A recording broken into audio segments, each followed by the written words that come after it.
अर्थ सब कुछ है, लेकिन उसके पीछे समाज कैसा है, उसके संबंध कैसे हैं, how is the relation working, अर्थ से संबंध है या संबंध से अर्थ है? Um, so actually, I would like to break the myth here. People often think that aspirants with optional or sociology don't need to really prepare for GS1 Society. Why did you select sociology?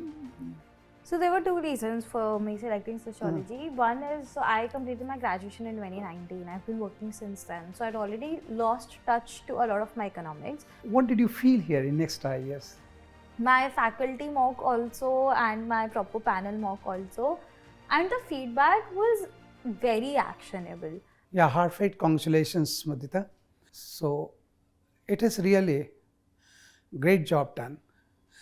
Making it in very first attempt, that too, no doubt about it, the examination is tough as well as very strategic examination.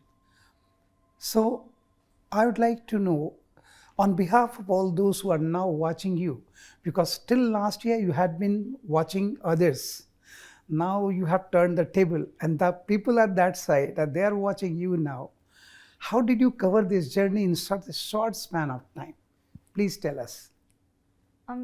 Sir, I believe UPSC as an exam, like you mentioned, is a very strategic exam, right? And the result is dependent on consistency, calmness, being concise, and putting common sense. These are the 4 C's that I often say, along with obviously a factor of luck. Consistency in terms of just working, like just hard working.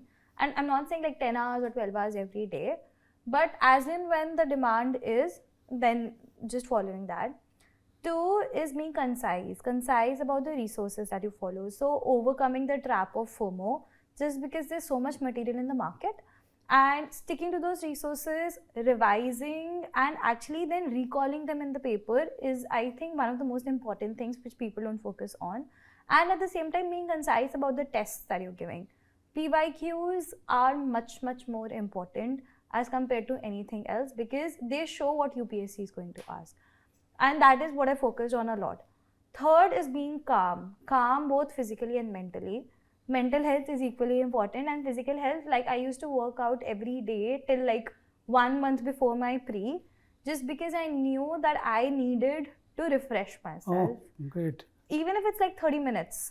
But anyway, you would take a break. So just take a break here. And 4th is applying common sense. Like UPSC is not rocket science. People often underestimate the power of common sense, because if you apply common sense, you start seeing why UPSC is asking something. It asks very common questions because it's testing not your knowledge completely, but your application of knowledge.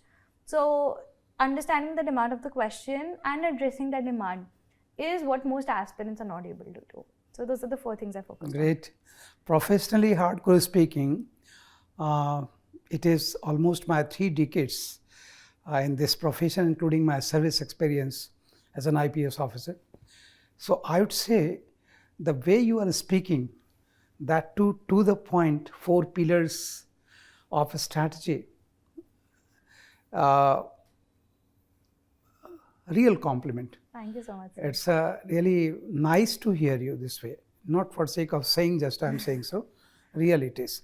So Mudita, one thing I would say, you made it in 1 attempt, because I have seen number of candidates who are writing the examination for 3 times, 4 times, even then they fail too. So what would you like to suggest them? Why? Of course, it's nothing succeed like success. You made it in 1 attempt, but yes, you have that gut feeling that it comes from your personality, the way you explained, without any doubt, without any presumptions, as sir, these are the things. So if I ask you that classify your strategy, because a strategy is really very important factor, and that you highlighted PYQ, reference of PYQ especially. So if I ask you, those who are writing now and appearing for next year also, what should be design of strategy for preparing ground, for preparing prelims, for preparing subjective, and for preparing interview? Just few points we would like to hear from you on behalf of future aspirants. So I think the aspirants who are appearing this year versus next year will obviously have a very different strategy, but I'll just share mine. However, I do not endorse that strategy just because I had very limited time to prepare. But first is start with a combined preparation of pre and mains. And mains has to be a part of that strategy up front, because there will be a gap when you're just dedicatedly preparing for pre that you're not be able to focus on mains. But to be honest, just between pre and mains, the time is not sufficient. So you need to have a starting ground. For myself... So I would be interrupting you just in terms of what points I am taking from you. I would like to highlight to the viewers, audience who are very much keen to hear you. So I am just like a spokesperson of yours, I am speaking to them. Sure. So I would say, that means you said point 1, a strategy is very decisive factor. Point 2, you yourself proved it within a short span of time that, as you said, you started preparing 2022. 23 October. 23, great. And 2024 you cleared. Yeah. That's like surgical strike you have carried out. Really?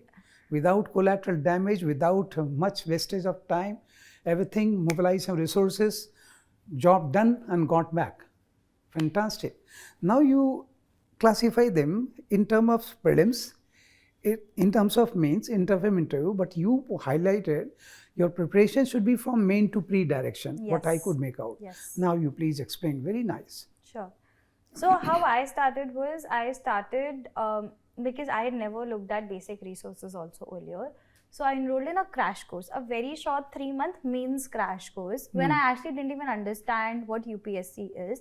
Because these crash courses, just because I didn't have time to do a proper foundational course, that crash course would cover different topics, the most important topics. For example, governor in polity. Once I would listen to that lecture, I would go to Lakshmikant and then read that chapter. That way, I was preparing for both mains, because the crash course was a mains course, and for pre, because I was reading my book of pre. And then I would have my constitution open in next to me, because for pre, I decided that I'll put Lakshmikant and constitution as my sources.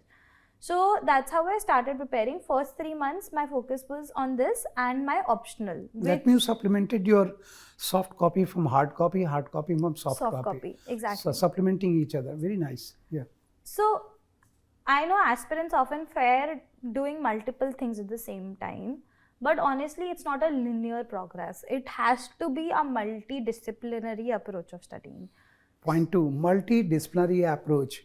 That means you must be able to correlate issues from society to culture to politics to economy to technology to defense to education to environment to diplomacy. Everything has to be interlinked. Fantastic. Really. That is needed. You explained. You are live example, so you better explain. Today it is your day. You are the boss. You just speak to them. So when I say multidisciplinary approach, while I understand that UPSC has the subjects by syllabus, right, for GS1, 2, 3, 4, it's actually, while UPSC can segregate it because they have to do it from a syllabus perspective, students don't need to. So I would often quote, let's say, my GS3 in my ethics. So for example, this time the case studies were IR based. Internal security based, a lot of these case studies. So what I had learned for my GS3 internal security, I would quote it in my GS4 because it's your brain, right?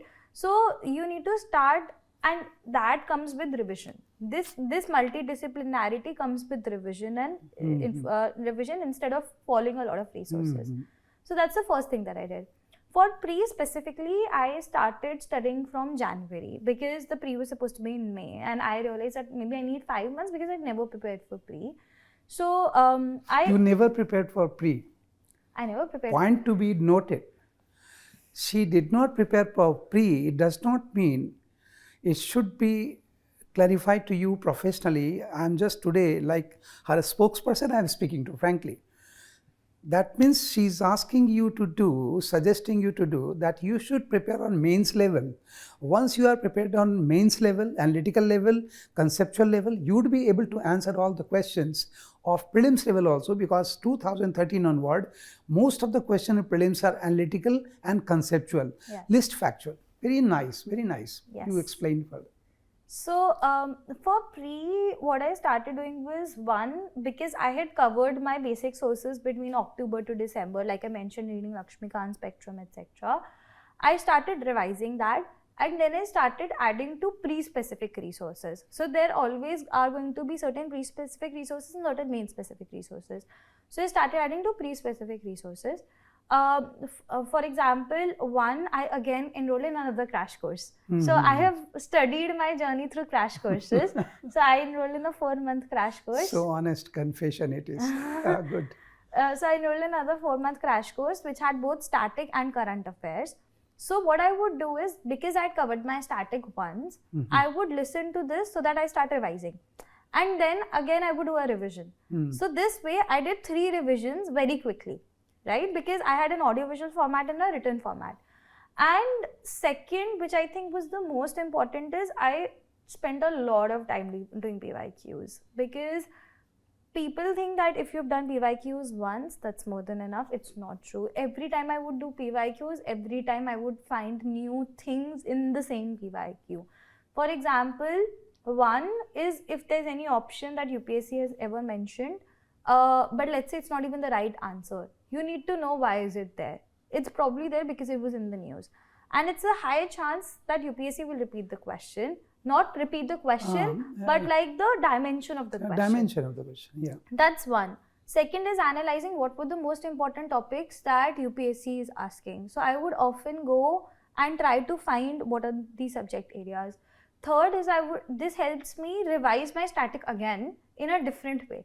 Because if I have already, let's say, studied Quit India Movement from Spectrum twice or thrice, but if I'm still not able to answer a Quit India Movement question pre, means the topic is weak. So it's a testing, and I suggest not for, like, while I obviously gave mocks, I would still always say that PYQs mein what is your score matters much more as compared to mocks mein what's your score. Because I'm interrupting you. All of you, I'd like to highlight her point. You walk PYQ, you eat PYQ, Yes, you for respire sure. PYQ, you laugh PYQ, you even cry PYQ. PYQ is inevitable part of your preparation. We professionals keep speaking this, but you are a live example. Now it's a very strong message you are passing to. Hats up to you. It's a very important point you are highlighting. Please continue. So that was like the second biggest thing. For current affairs, obviously you need to spend time, but I would suggest limiting to just one resource for current affairs. It can be any compilation. Second point, your resources should not be so wide. You are not going to be researcher, you are going to be administrator.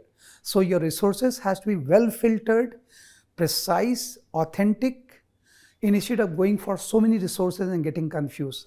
Am I right? Yes. Very nice. Limit your resources, but revise your resources.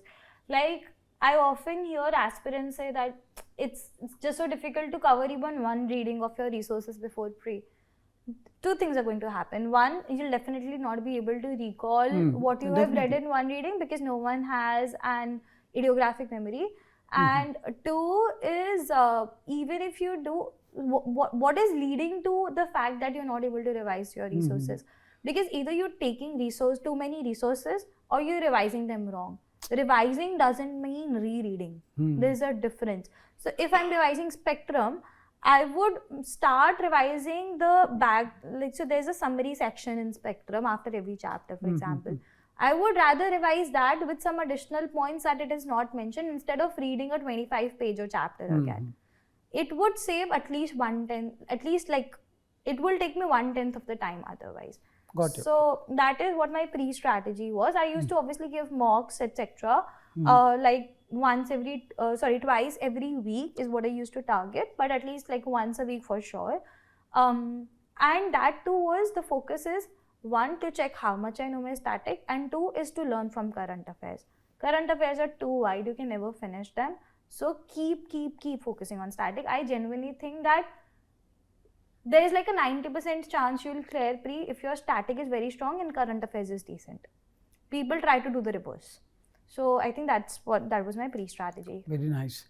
So you correct me if I'd say, as suppose I'm an aspirant, I'm asking you that while revising current affairs, should I focus on those news which have conclusion, and should focus on those news also which are in process? Suppose the news is that India is going to revise its tariff. Should I read, or should tariff be revised? Thereafter, I should study. If it is decently covered in news, I think there is a need to read. But it is also important to understand how most of these current affairs work. There are three things which I always see in pre and mains. There's static, there is current affairs, and there's contemporary affairs. People ignore the importance of contemporary affairs. They focus a lot on current affairs. UPSC is never going to directly... Point to be noted. She's asking current affairs and contemporary affairs, with affairs which are going along with current affairs. Exactly. So very nice. Contemporary affairs means, let's say, so for example, we know that the UNESCO's World Heritage Sites were in news recently in terms of Hoysala. Or there was a very high probability that it would get reflected either in my pre or main, right? Hoysala is a static topic. But the chance of it coming to my paper increased because it was in news. So that is what I mean by contemporary affairs. UPSC never asks questions out of the blue. It asks questions because there is a reason for them to ask that question. And I think that is what's important, and that's what newspaper or reading, actually that's what newspaper reading helps more than the current affair magazine. Just spending like 20 minutes a day, just knowing what's happening in the world helps you prioritize what you need to focus on during your preparation. So I think that's what I ended up doing. Very good. It's a really, it's not, I'm hardcore professional. Compliment are coming from my heart really, because generally most of the candidates are not aware of contemporary affairs. They are aware of current affairs, but they don't understand contemporary affairs, which you highlighted. So very important. And see, this is the reason you made 44th rank in just very first attempt. Of course, candidates has topped also, but making rank from top to 100, it's a matter of hardly few marks here and there. Yeah. And that you are there. Fine. In terms of main examination, if I ask you that maintaining time, word management, time management, having that composer, completing all the question, because professionally I have seen there are a number of candidates who are much more talented, but they are not able to complete the whole question in spite of knowing all the questions. So what is your, it's a very nice suggestion you are giving. What is your suggestion to the aspirants regarding maintaining time and word management in main examination? So, while I don't think I was able to master the skill completely, but what I did end up learning was, for time management, it's very, very important to practice. It's a skill, it's an acquired skill, you can actually acquire it. I used to keep that black timer, the clock thing, which is very famous amongst aspirants. And I used to make sure that I'm writing at least 5 to 10 questions every day, timed with the timer. Great. When I started, it used to take me 9.5 minutes to write a 10-marker question. The limit is 7 minutes. So, because the moment you see that you are going to miss a question, that is the time when you start pushing yourself. And that is what I learned over a period of 2 months between my pre and my mains. That's one. So for time management, I think that's the only thing, to be honest. There's nothing more you can do. Just keep timing yourself, keep checking your watch when you're writing the paper. In terms of these, like at least 5 questions should be covered in this much time. Next 5 questions in this much time. Very nice. I would like to add here that time management, word management are not confined to time and word. Basically, it is kind of discipline. So self-discipline. In all aspect, what you decided, you have to do that. This is the reason UPSC is asking this kind of word and time management, so that they could get the officers, to the point officers, having so much of information, precising, pinpointing, and thereafter putting before superior for policy decision. So that is the way they are preparing you. Very good. What was your criteria of selecting optional? Your background is economics. Sorry, can I just go to my word management? Sure. Most welcome. Our pleasure. So on word management, I just have like 2 points to say. One is, people find it difficult to do word management because they think they know a lot of content. Believe me, UPSC is not asking for a lot of content. There is a demand in the question. You just need to address that demand of the question. You don't have to reproduce your notes. So the moment you understand what to write, like, okay, if UPSC has asked me X, you don't need to write X plus Y. You just need to write X. That helps you rationalize words because you're just writing what UPSC is asking. And second is try to add diagrams, graphs, figures, etc. because they do save time and they also break the monotony of reading a paper. Use things like tabular formats for like questions like distinguish. Instead of writing this versus this versus this, or like a comparison, it saves time. Instead of taking 7 minutes, it's going to take me 6.5 minutes. That 30 seconds is very valuable. Plus aerial view it is making. Exactly. Very nice. Very nice. So it even it reduces a stress level of examiner also. Yes. That they are also able to get the points. Yeah, further. What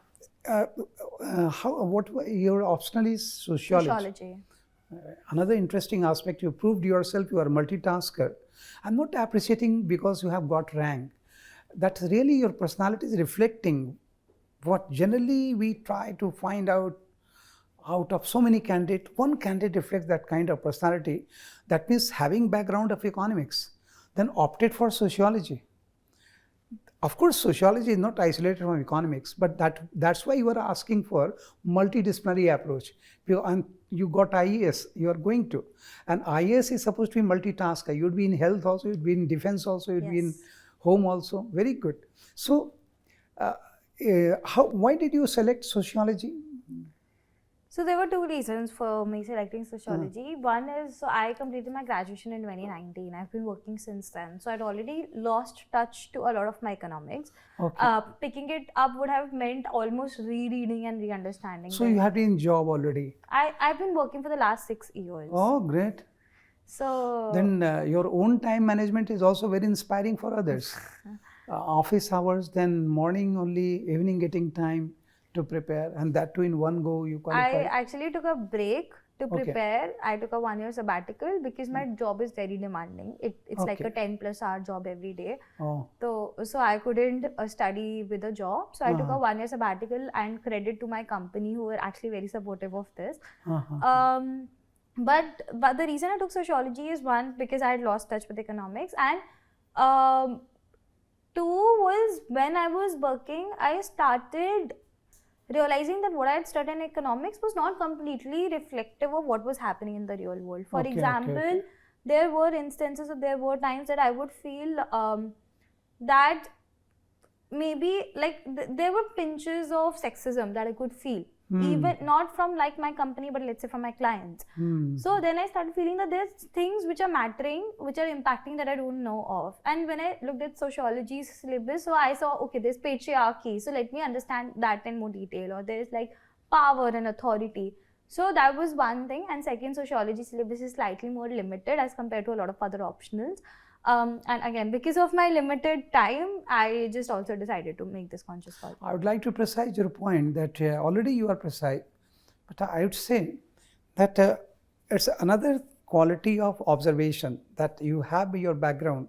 Some people lost in their own background, look at everything from their perspective, economy.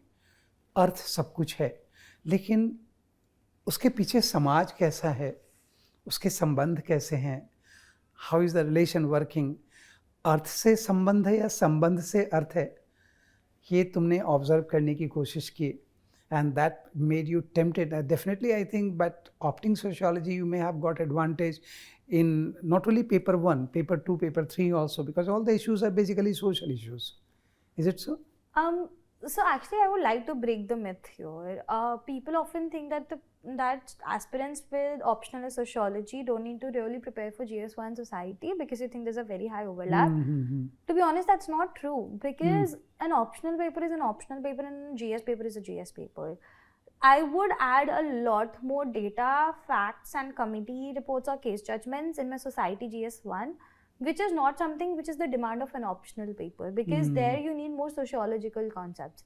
So, yes, definitely my sociology helps in my GS1 Society, but it also means that you need to prepare for GS1 Society.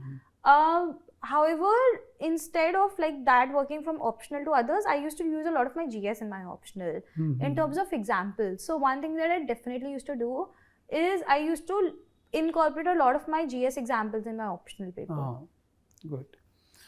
Finally, one more thing that after writing means the way your confidence is speaking.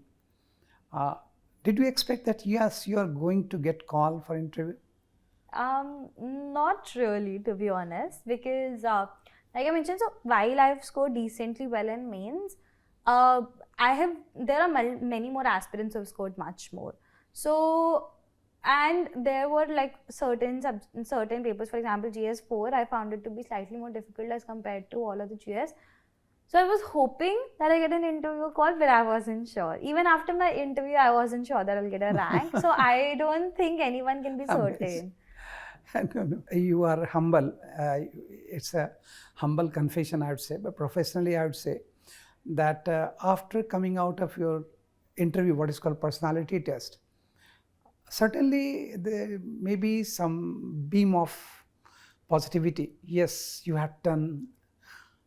I actually ended up crying for the next 2 days after my interview because my interview wasn't as conventional as a lot of other people, and so after my interview I knew for a fact that either it'll cross 200 plus or it'll go below 110.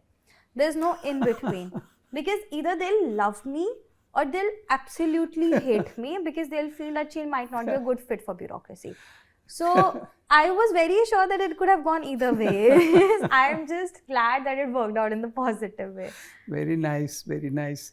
Finally, Mudita, of course, you are now sitting in next IAS without any presumption, because you may have appeared with other institution also, but as you off record also pointed out that you have some very strong connect you felt here. So would you like to highlight that? Would be, even God need thanks, we are human. So what did you feel here in Next IAS? So I was enrolled in the interview guidance program for Next IAS, and I think that has clearly been the reason I've gotten my rank, my interview. With Next IAS, while I discovered the organization slightly late, but I think there were some things which were pretty outstanding for me. For example, so IGP is a very comprehensive program.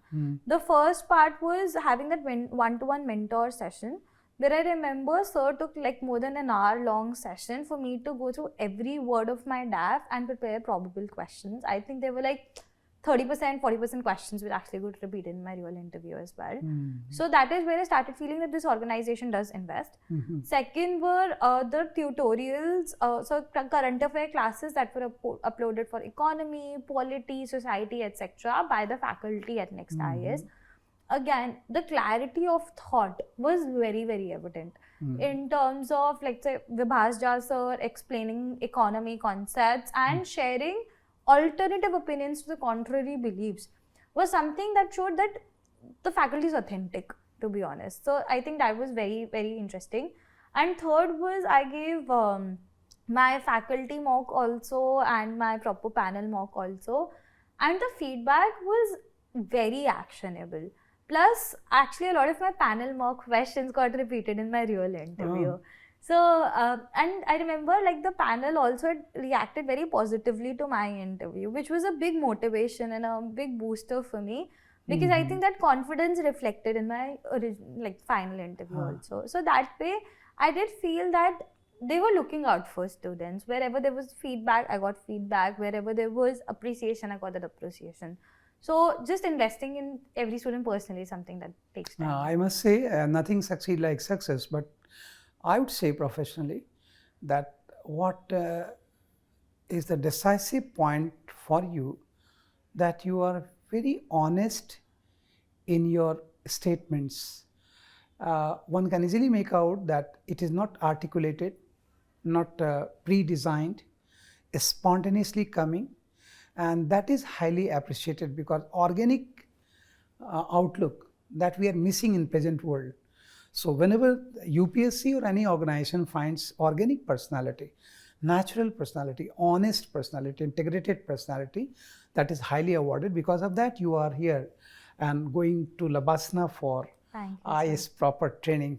God bless, and warm regards to your parents as well. Thank Thank you, you. sir. Thank you so Thank you. much.